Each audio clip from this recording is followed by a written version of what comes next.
درود دوستان، پیروزی مبارک. نورالله علیف در شرکت UFC در قطر حریف خود را با قرار یکدیلانه داوران شکست داد. نورالله خیلی جنگ خوب نشان داد. من فکر کردم که نورالله علیف همیشه گشتین میگیرد، چون که همون بازش گشتین است، گشتین طرز آزاد. ولی نه، نورالله علیف راستا همیشه جنگ کرد و با طریق ضربه های قوی حریف خود را شکست داد که این خیلی عجیب جالب بود برای من که نورالله علیف هم میتوند راستا جنگ کند. این یک برای نورالله علیف این یک زینه بالا است که نورالله علیف گرچنده که گوشتینگیر است ولی راستا هم خیلی خوب جنگ کرد، چون که حریفش هم گوشتینگیر بود و نورالله علیف نشان داد که در جنگ راستا هم خیلی خوب است.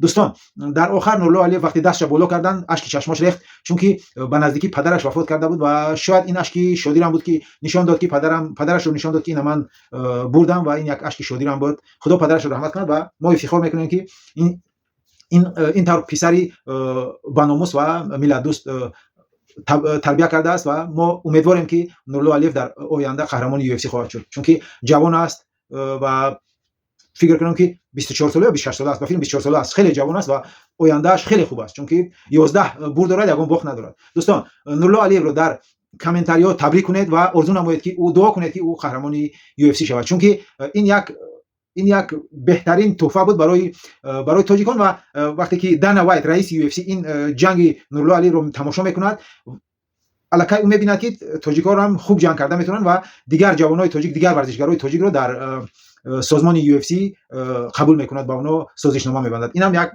بهترین چی بود برای تاجیک‌ها. دوستان، در کانال مشتی تاجیکی ابونه شوید، نورالله علیف رو تبریک کنید. خدا یار و یاورتان باد.